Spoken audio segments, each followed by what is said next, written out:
All right, everyone, the failure of the Afghanistan withdrawal is now complete. You've got multiple U.S. casualties and numerous civilian casualties at the Kabul airport. The initial report was that there was a large explosion. U.S. Marines returned fire, and then the situation ended. It now appears there were several attacks.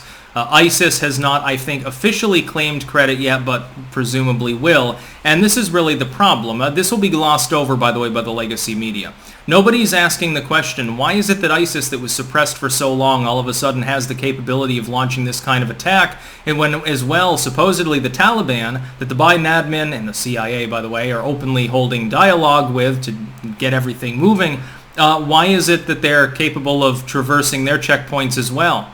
I guess at a whim, because they attacked the airport now several times in the last few hours. There's a link in the description to a Twitter post that shows, allegedly I'll say, casualties at the airport. It does appear to be legitimate. Somebody should take that and get it up on BitChute, Odyssey, Rumble, wherever, because war footage is no longer, it's verboten on most of the mainline tech platforms. They use their policing of graphic content to try to keep the public from seeing the true horror of globalism, and that's what you see here. The fact is this: we were supposed to leave Afghanistan several months ago. We were supposed to leave on May 1st. Joe Biden unilaterally decided to push that date back, angering tribal forces in the region, ensuring ISIS and the Taliban and all these groups could use it as propaganda to undermine the sovereignty of the Afghan government. He did this on purpose. He did it for political reasons to try to prevent Trump from taking credit to what otherwise would have been probably a clean withdrawal. We had a timetable.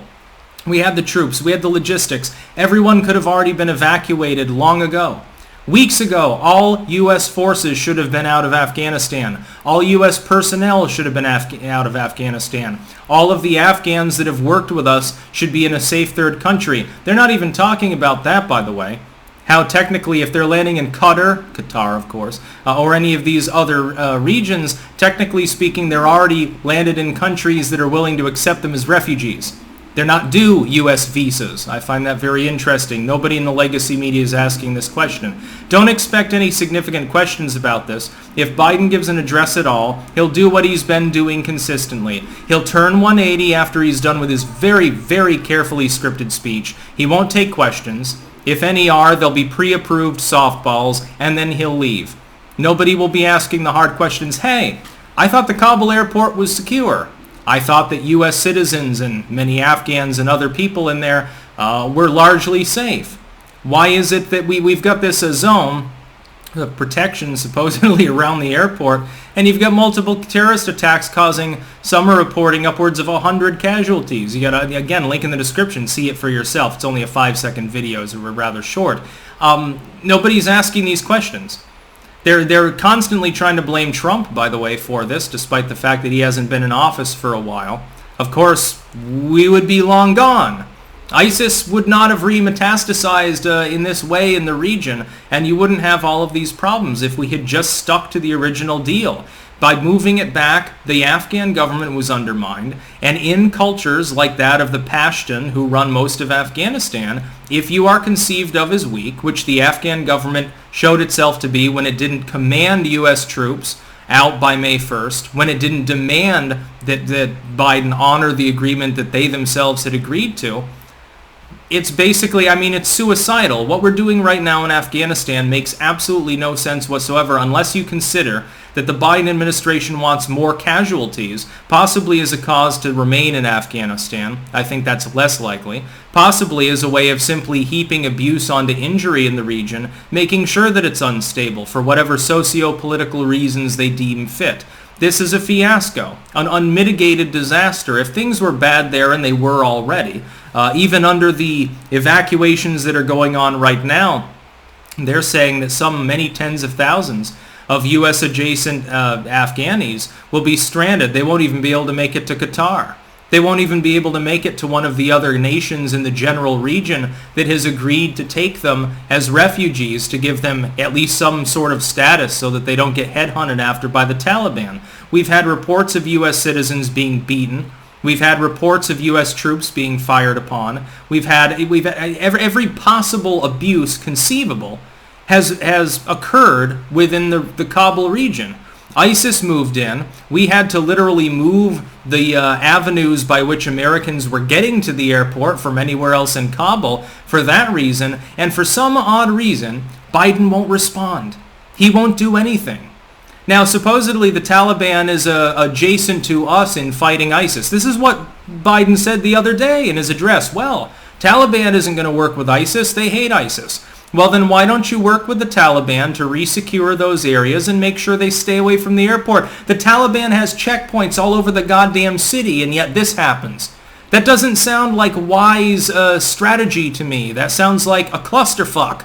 It sounds like a pile of horseshit. The funny thing is, the only response of the administration so far has been to claim nothing's wrong, which clearly, my friend, is not the case. Or that things would have fallen apart anyway. We had to get out. We had to leave Afghanistan, which nobody even denies.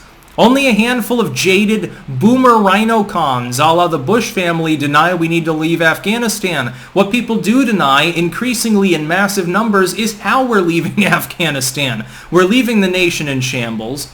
Joe Biden's egotism got in the way of a clean withdrawal. Now you have this shit happening. I wouldn't be surprised if there are more attacks. Now Biden's saying, well, by the end of August, we'll be out. Well, we agree with the Taliban. We need to leave. Okay, well, again, at the current evacuation rate, assuming that you don't do anything more, and most countries have already gotten everyone out, they're not participating, you're going to be leaving tens of thousands of people there. All of them will be slaughtered. It's going to be butchery on an untold and massive scale. You might not hear about it in the news because, of course, all the journalists will conveniently be gone. I bet some Afghanis will get footage. It'll get bullseyed off of places like YouTube and Facebook and places like that. You'll see it on New Tech, but supposedly that's just, echo chambers of far-right extremists. They're raring to side with the Taliban to undermine the Biden administration. We got to do something about that, says CNN. I love how they have their live updates on their, we'll be giving live updates on the situation at the Kabul airport. They should have been doing that all along, number one. Number two, you should be asking Joe Biden actual substantive questions. Like, why are you a goddamn demented freakazoid? Why did you seek office when you're clearly unfit to lead?